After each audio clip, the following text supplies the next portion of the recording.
Hola a todos, mi nombre es Miguel Ritaca, soy médico de emergencia del Hospital Heller de la ciudad de Neuquén, Argentina, y en esta oportunidad les traigo un tema que es a mi criterio de relevancia clínica y sanitaria, que es la intoxicación por cocaína. Un poco que traigo este tema a colación, ya que si bien vemos pacientes con consumo problemático todos los días en la guardia del Hospital Heller, en este último tiempo hemos visto algunos pacientes que han fallecido a causa del consumo de cocaína y esto me llevó a una actualización y puesta al día. Aclaro que no tengo ningún conflicto de interés. Vamos con la intro.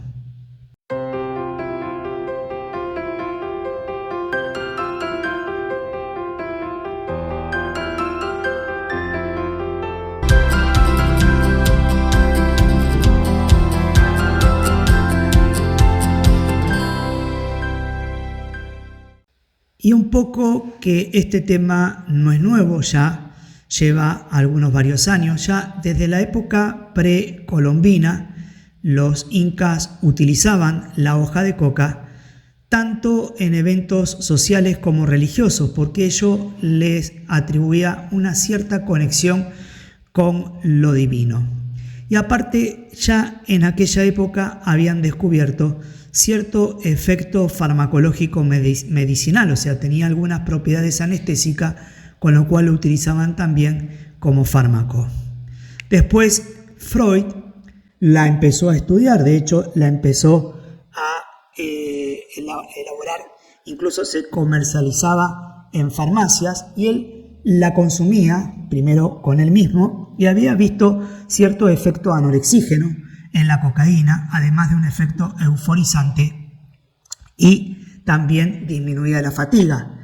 Entonces la empezó a utilizar en sus pacientes, entre ellos como droga antidepresivo, hasta que vio el alto poder de efecto simpático mimético que tenía la cocaína y la gran dependencia que generaba, por lo cual después la empezó a contraindicar. Pero tienen que saber que el uso de la cocaína no es nuevo e incluso hasta se llegó a vender en farmacias.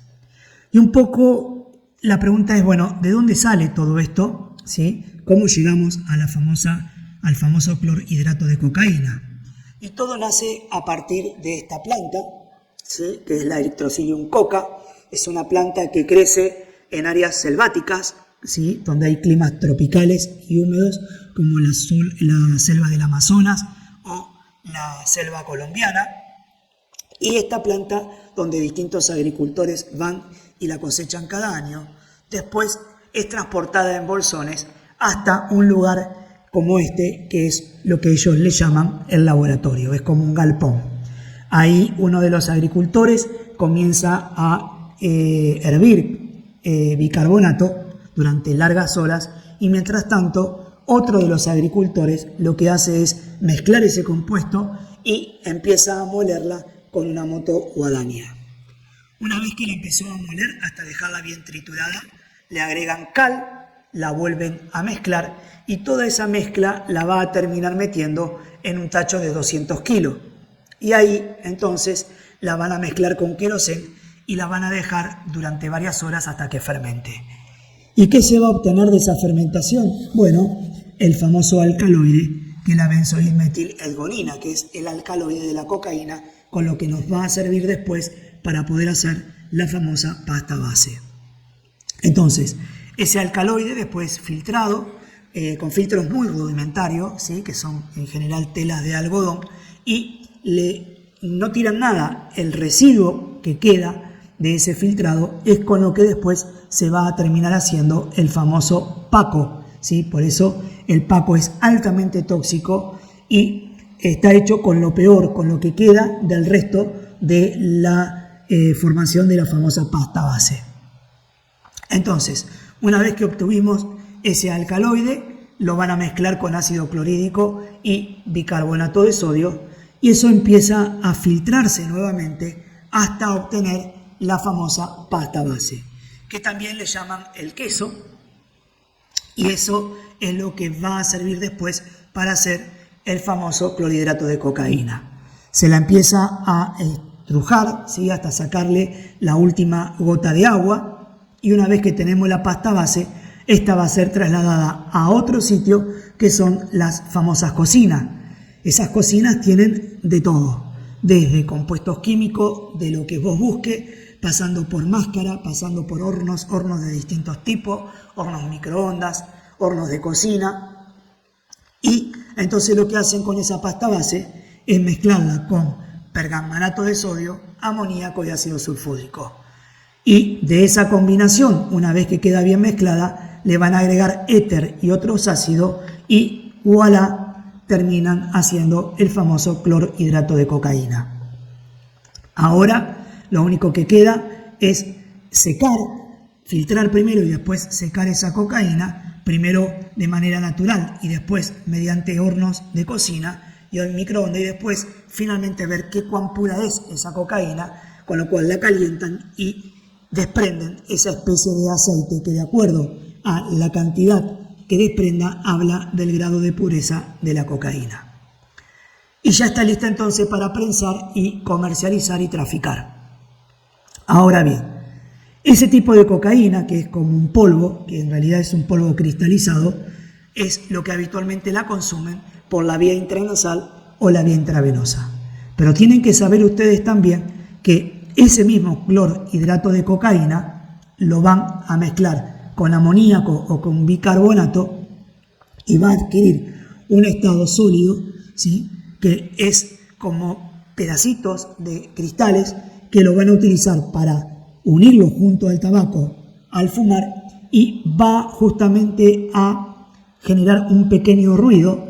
De ahí viene la denominación de crack, que es altamente adictivo y obviamente mucho más barato que consumir directamente el clorhidrato de cocaína. Entonces, muy bien. La pregunta es, bueno, ¿qué tan frecuentes son las consultas en mi hospital y cuánto es el problema? La realidad es que, si bien los datos estadísticos que les voy a mencionar son subóptimos, ya que están sacados no de un nomenclador del CIE-10, es decir, de una clasificación internacional de enfermedades, lo cierto es que en el año 2025, de 70.000 consultas que se realizaron en La Guardia, el 1% correspondió al consumo problemático, incluido la intoxicación por cocaína. Y fíjense que de ese porcentaje, el mayor porcentaje fueron varones, un 73%, y el grupo que mayormente consultó estuvo entre los 25 y los 35 años de edad. Entonces, independientemente de esto, la realidad es que, dependiendo de la vía en cómo se la administren, los tiempos van a ser distintos. Así, si el paciente se la autoadministra por vía endovenosa, fíjense que el inicio de acción es prácticamente inmediato, menos de 1 minuto, con un pico máximo que se alcanza entre los 3 y los 5 minutos, y la duración del efecto está en alrededor de la media hora a 1 hora. Ahora, cuando el paciente la inhala, que es la manera más habitual, por lo menos en nuestro medio, el inicio de acción es un poco más lento, en general 2 a 5 minutos, con un pico máximo entre los 20 y los 30, y la duración del efecto suele ser entre 1 y 2 horas. Y cuando la fuma, por ejemplo el crack, el inicio de acción es muy rápido nuevamente, con un pico máximo entre los 30 y 60 minutos, pero la duración del efecto es muy variable, ¿sí? ¿Por qué? Porque depende de un montón de factores e incluso puede terminar variando de un paciente a otro. Ahora, independientemente de cómo el paciente se la administre, la cocaína en máxima pureza tiene una vida media entre 60 y 90 minutos. Fíjense que la vida media es relativamente corta. Ahora, ¿dónde se metaboliza la cocaína? La cocaína se va a metabolizar a nivel del hígado y fundamentalmente va a dar 3 tipos de metabolitos.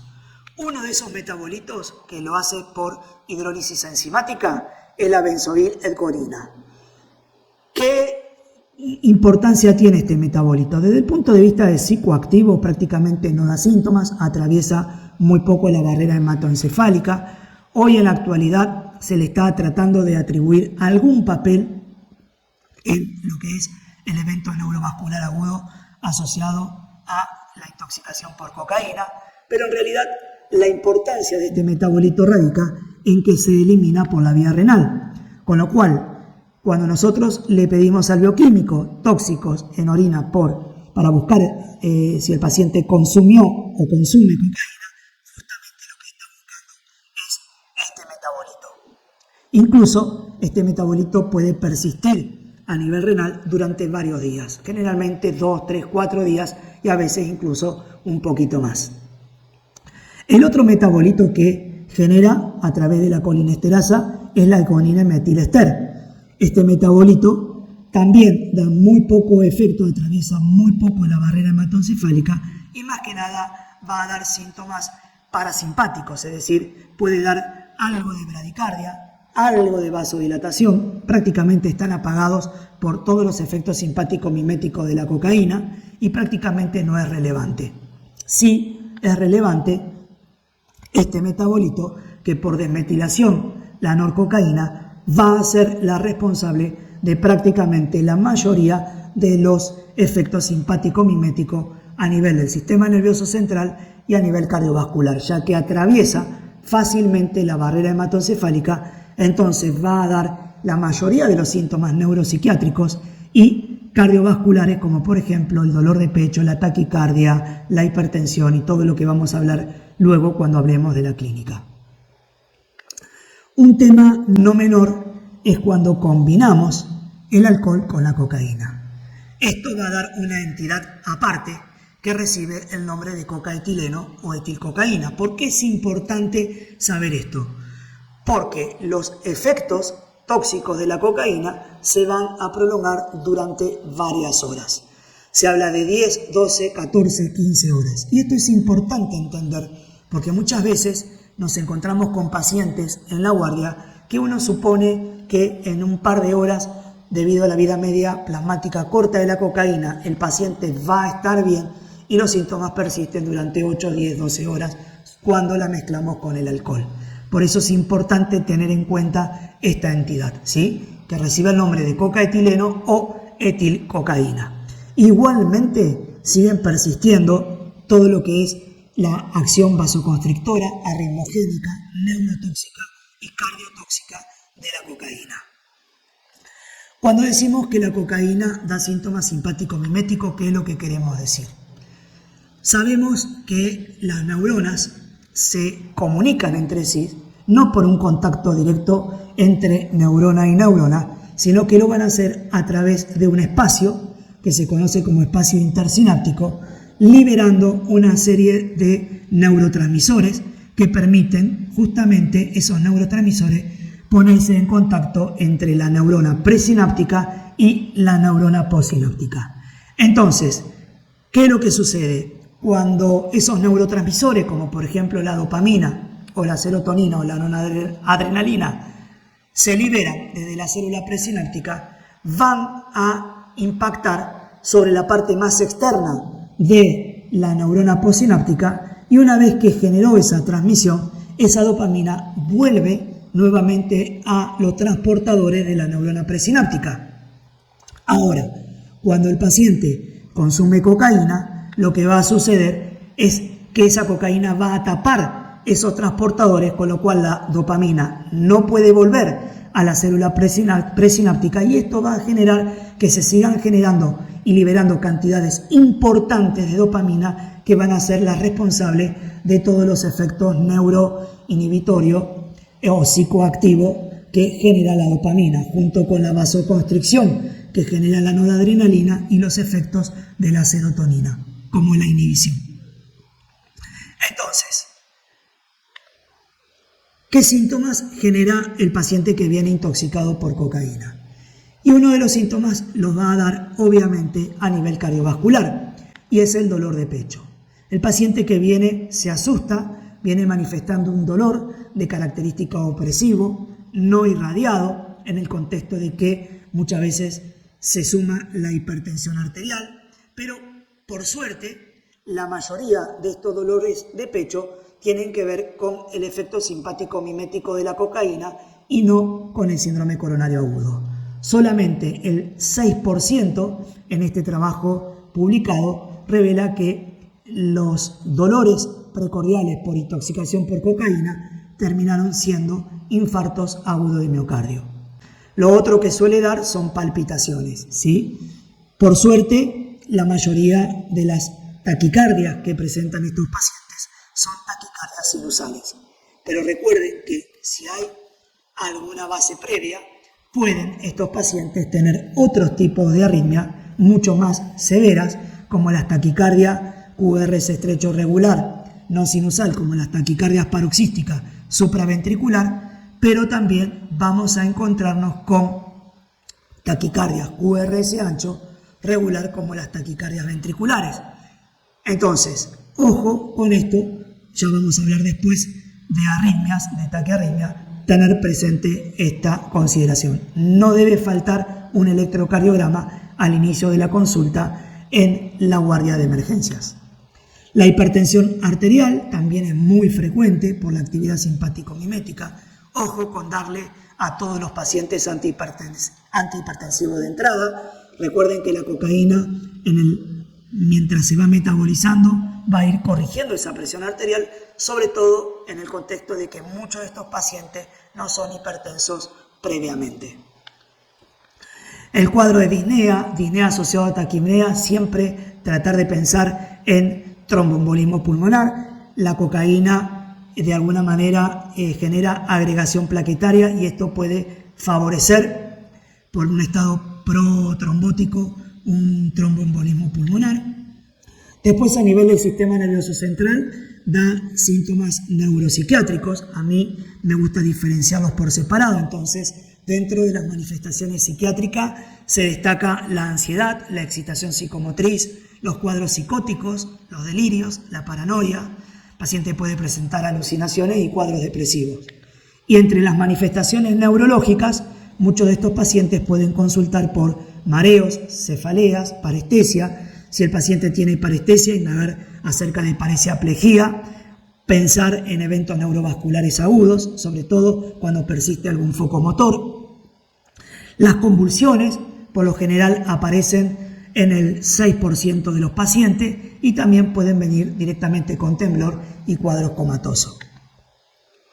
Después tienen otros síntomas que a mí me gusta decirles misceláneas, como la debilidad muscular, mialgia generalizada, descartar siempre rabdomiólisis, la hipertermia, este es un problema real.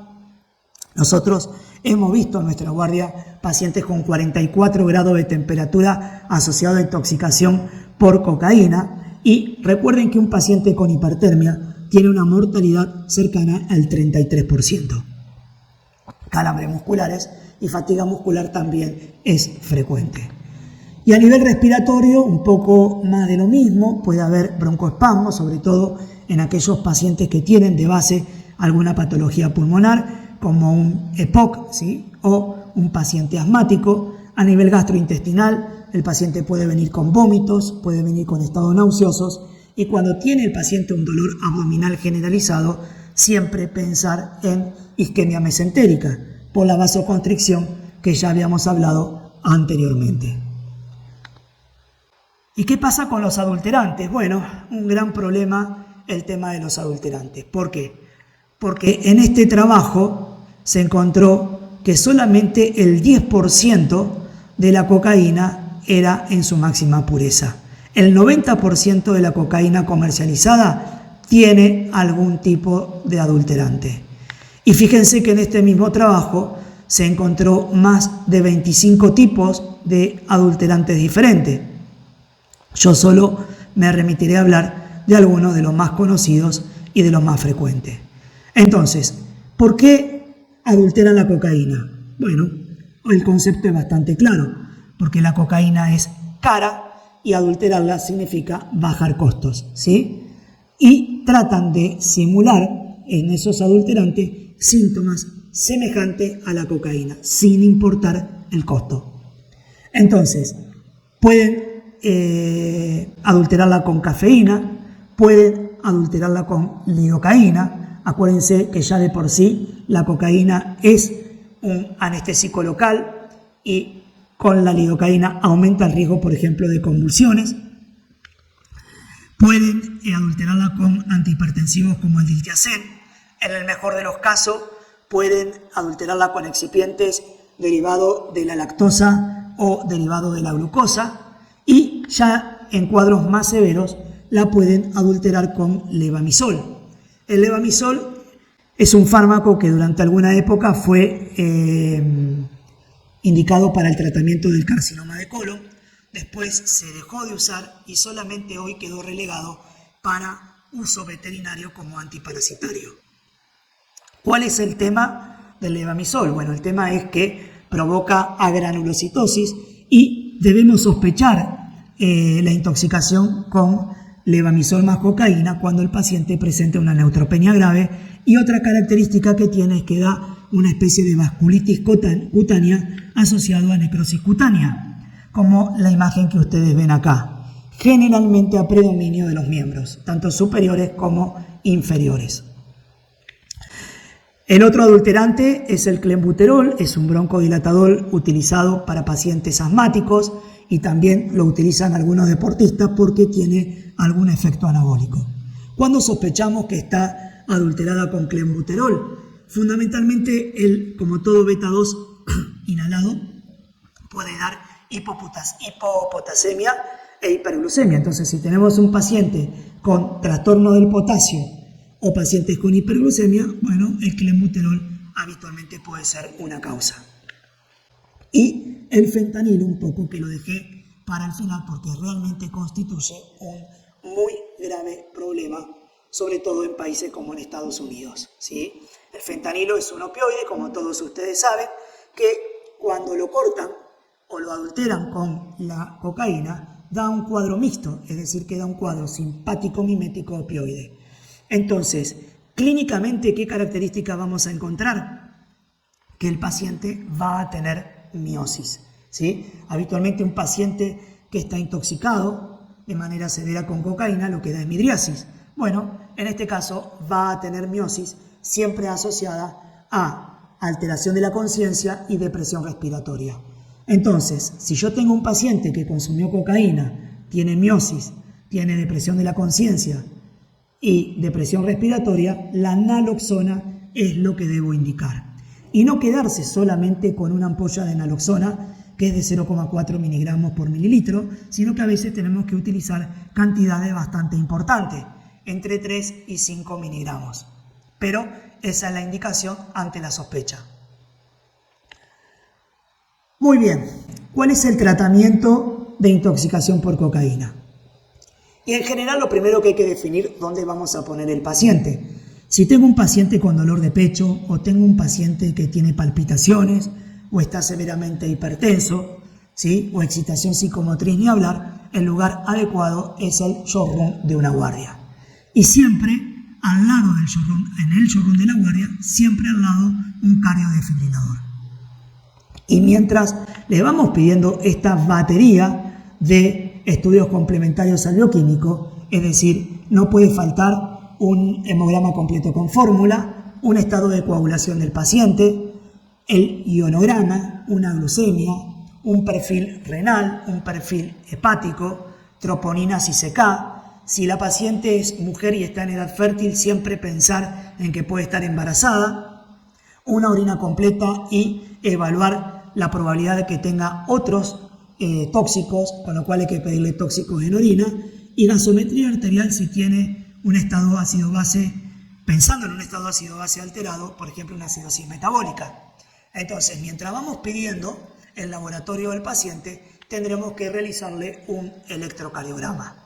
Un electrocardiograma que debe estar hecho dentro de los 10 minutos de ingresado a la guardia. Y donde la mayoría de las veces nos vamos a encontrar con una taquicardia sinusal, pero conectar al monitor el paciente es fundamental para descartar una taquisupra o descartar una taquicardia ventricular o descartar un infarto agudo de miocardio con elevación del ST. Es decir, que el electrocardiograma y el monitor no pueden faltar. Entonces, la tomografía queda relegada para aquellos pacientes en los cuales o sospechemos un evento neurovascular agudo, ya sea hemorrágico o isquémico, o el paciente haya hecho una convulsión tónico-clónica o persista la alteración aguda de la conciencia y el paciente no resuelva. Entonces, medidas generales, ya dijimos, monitoreo cardíaco continuo, control de TA, saturometría y no está de más mientras esperamos el resultado del laboratorio un hemoglucotest en la guardia. Acuérdense que estos pacientes tienen alteración de la conciencia y tranquilamente puede tener una hipoglucemia. Oxigenoterapia solamente si el paciente desatura y no alcanzamos nuestro objetivo y el paciente esté saturando por debajo del 92%, siempre con máscara con reservorio. No usamos cánula nasal, no usamos máscara Venturi en estos casos.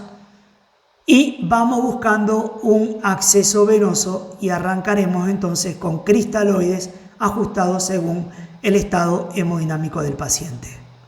Entonces, mientras hacemos todo esto, evaluaremos el A, B, C, D, E de la emergencia, es decir, evaluaremos cómo está la permeabilidad de la vía aérea, evaluaremos cómo está la ventilación de este paciente, con lo cual deben ocultar el paciente, el estado circulatorio, los desórdenes neurológicos que pueda tener el paciente y buscar alguna otra causa que pueda complicarme en el manejo de la intoxicación de este paciente.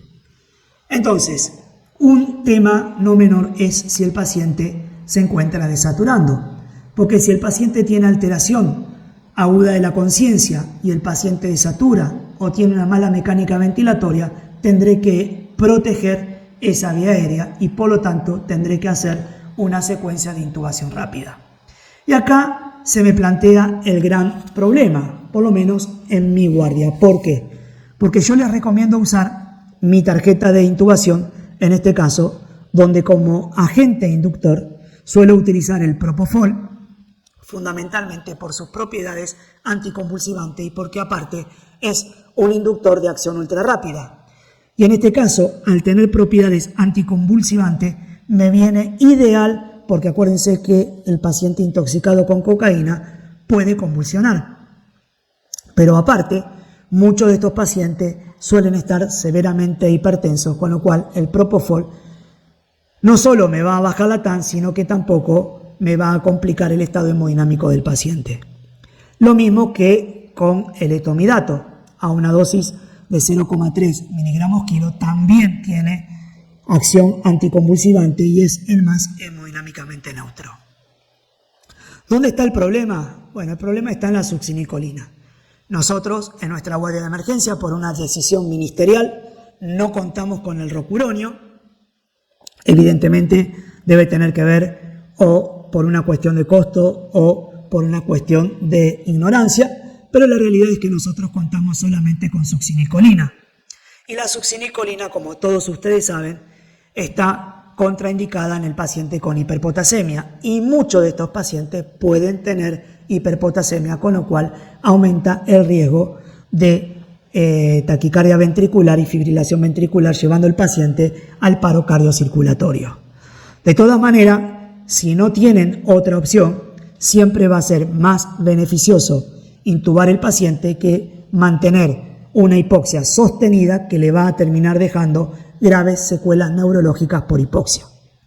Una opción que no está acá, ¿sí?, pero que nosotros contamos en nuestra guardia, es el becuronio. El becuronio es un bloqueante neuromuscular no despolarizante que la ventaja que tiene es que no está contraindicado en pacientes con insuficiencia renal y con hiperpotasemia, pero el problema del becuronio es que el inicio de acción es muchísimo más lento que la succinicolina. Generalmente su inicio de acción está dentro de los 2 minutos y el tiempo de la duración del efecto también es prolongado en comparación con la succinicolina. Generalmente son 50 minutos e incluso un poco más. Entonces, si yo decido utilizar becuronio, bueno, tendré que asegurarme sí o sí de poder intubar a este paciente, porque si no lo puedo ventilar, bueno, voy a estar en un muy grave problema. Entonces, en las medidas específicas tendré que ir a abordar aquellos síntomas asociados a la intoxicación por cocaína. Entonces, si el paciente presenta agitación psicomotriz, ¿sí?, o excitación psicomotriz, bueno, tendremos que utilizar ahí benzodiazepinas. La benzodiazepina, en este caso, lo que busca es antagonizar los efectos simpático-miméticos de la cocaína y aparte me va a ayudar a poder prevenir algunas complicaciones.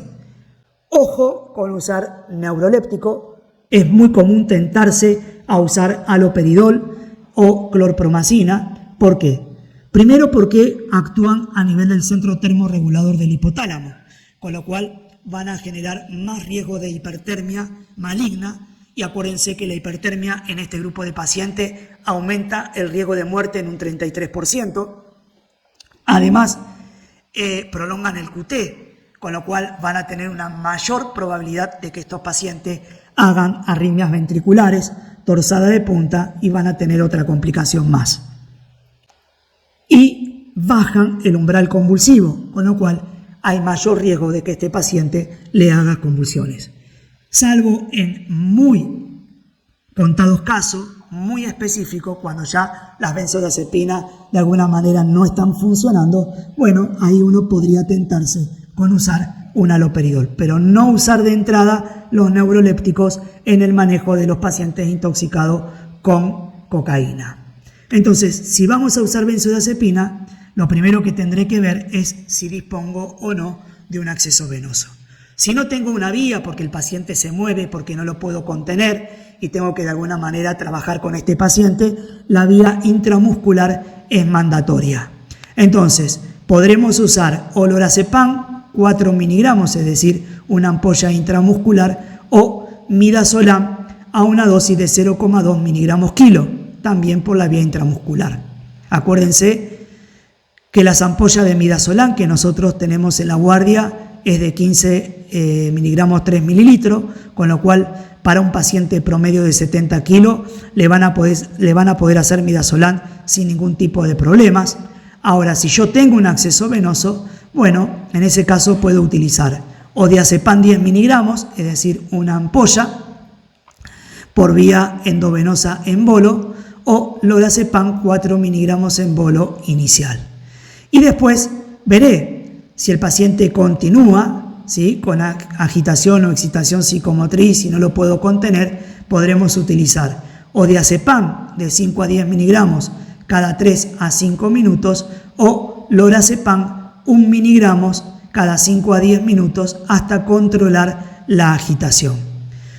Para ello lo que hago es una ampolla de lorazepam de 4 miligramos, lo llevo a 10 mililitros y de ahí le voy pasando de a 2,5 mililitros, eso equivale a 1 miligramos, cada 5 minutos hasta controlar la agitación. ¿Qué ventaja tiene esto? Que evito la sobresedación del paciente. Bueno, tengo las dos. Doctor, ¿cuál uso? ¿Diazepam o lorazepam? ¿Cuál es mejor? ¿Cuál actúa más rápido? Bueno, la realidad es que en la práctica no hay un consenso definitivo de que una sea mejor que la otra, ¿sí? Si me preguntan mi opinión al respecto, pueden usar cualquiera de las dos, ¿sí? Si ven protocolos, van a ver que la mayoría de los protocolos están iniciados con diazepam. Esto tiene que ver más que nada por una cuestión de casuística, pero también hay protocolos donde usan el lorazepam.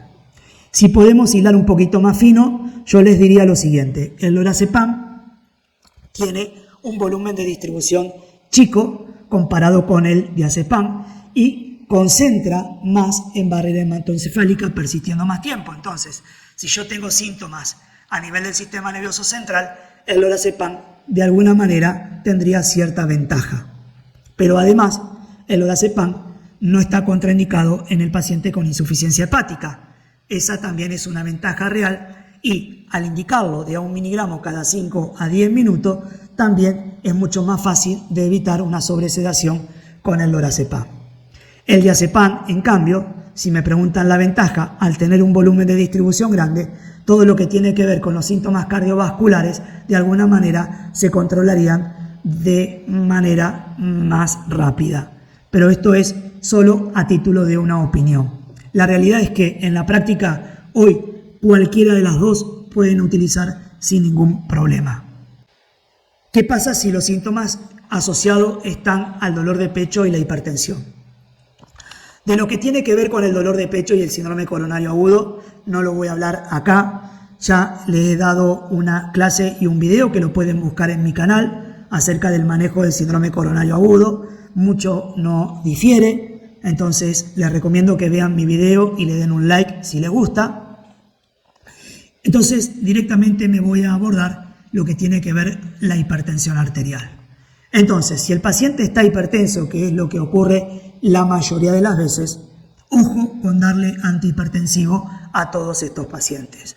Acuérdense que la gran mayoría por el grupo etario en el que consumen no son hipertensos previos.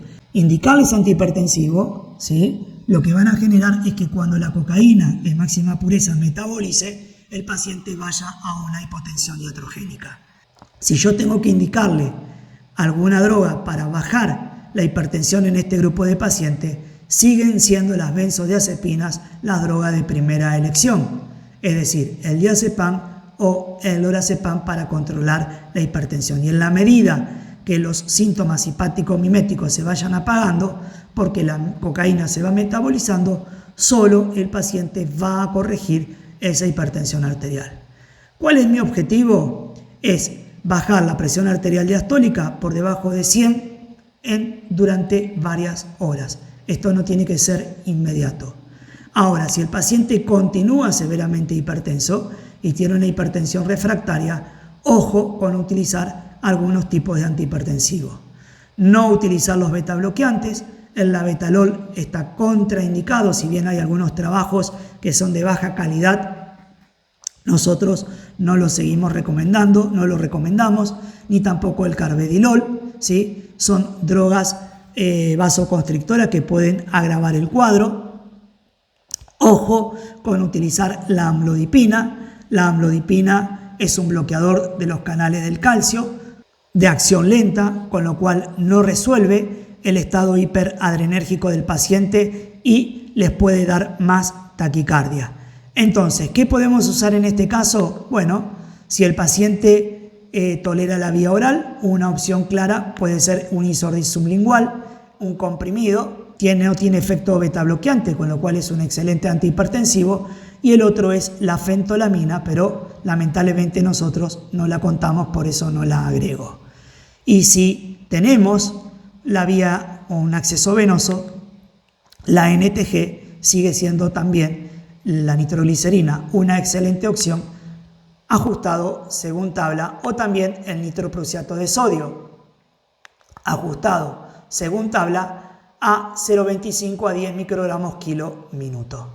Si el paciente presenta palpitaciones y tiene taquiarritmia, lo mismo que hoy, yo les di una clase de taquiarritmia que la pueden ver en mi canal para que puedan ver cómo es el manejo y el algoritmo de las taquiarritmias. Solo me voy a limitar a una arritmia en particular que es muy característica del paciente con intoxicación por cocaína.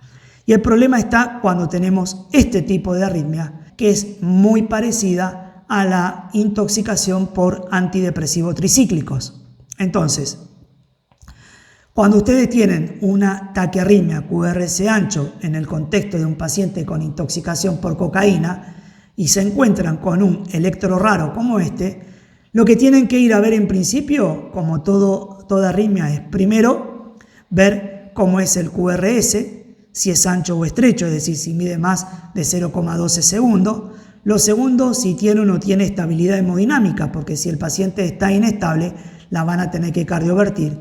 Y si el paciente está estable, bueno, entonces pueden intentar algún fármaco. Entonces, ¿qué voy a mirar en este electrocardiograma? 2 o 3 cosas que son claras.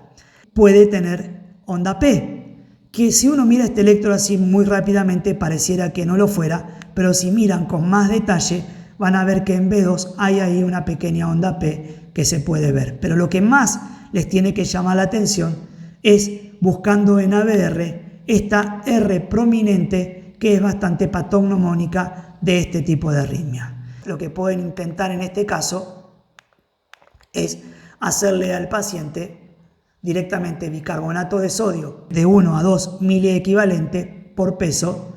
Acuérdense que la ampolla trae 50 miliequivalente, con lo cual le pueden hacer entre 1 y 2 ampollas dependiendo del peso del paciente, y generalmente esto es diagnóstica y terapéutica. Si la arritmia revierte, claramente se trataba de un ataque arritmia QRS ancho por intoxicación por cocaína, y si no revierte, dos opciones: o pueden volver a repetir el bicarbonato de sodio a los 5 o 10 minutos, o directamente la asumen como una taquicardia ventricular monomorfa sostenida.